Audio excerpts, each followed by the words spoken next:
sorry there, coaches, I got cut off. I had somebody call my phone. I put my phone on airplane mode so that doesn't happen again. So on the third phase, so remember, we've got pass, pass, and then on this third one, it's another pass, and then as I pivot again, I get the puck back, and now I make a pass up to this X. I skate around. This X makes a pass down, and I time it, and I get a pass back from this bottom X, and I get a shot on net. Okay, so what's going to happen is you're going to have this going from both sides. Okay, and kids are going to cheat, and they're going to want to buy themselves more time, and they're going to come way over here, and they're going to get in this side's lane. So it's very important to communicate that we need to be aware as a hockey player. They don't need to be puck focused the whole time. So on this last pass, right, when I give this puck to the top X on my third time around, I am not watching the puck. All right, I'm taking a glance at the puck. I'm going to take a glance over at what's going on this side of the ice.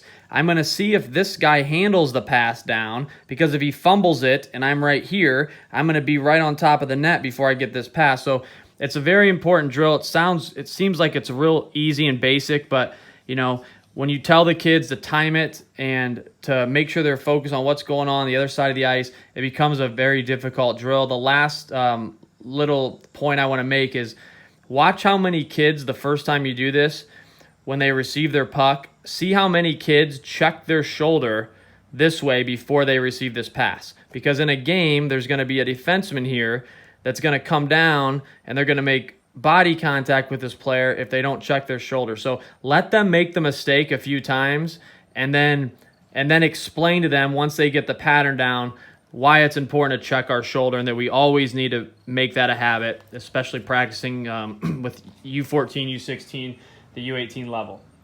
The next phase is Tyler Mason. It's just a 4-corner passing series, so we'll have 4 players in the middle with pucks. All these lines will be just stagnant, so they'll be stopped. Okay, these players can pass to any line they want. Okay, and they're just getting a puck back. Real simple. So there's going to be a lot of movement.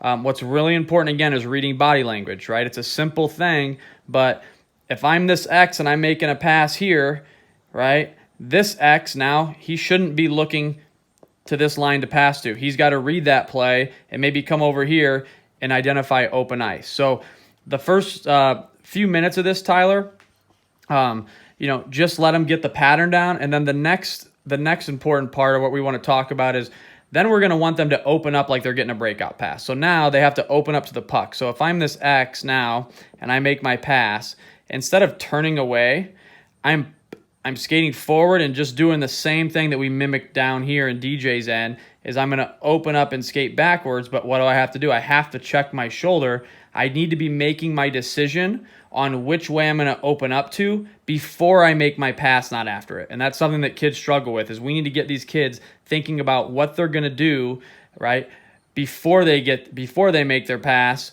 right? So they're already one step ahead by the time they get the puck. We don't want our kids making decisions when they have the puck on their stick. Make that decision before you have the puck on their stick and make it a smarter play. So really simple. And Tyler, on your command, after you say stop, all right, or next up, these players will leave their puck wherever it's at.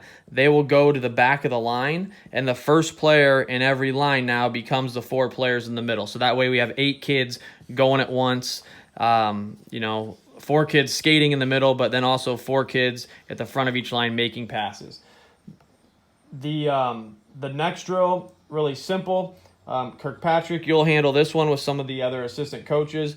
I just want to make sure I draw this up right. So we'll have a cone here, and then we'll put like a cone kind of on the top of the, just above the dot near the hash mark. And all we're doing here is we'll have 2 nets set up, and they have to stay on their forehands. So we're going to start here. So if I'm a righty, I'm underhandling. So I'm pulling the puck through, and then now I have to skate my body around the puck on this side and keep the puck to the side.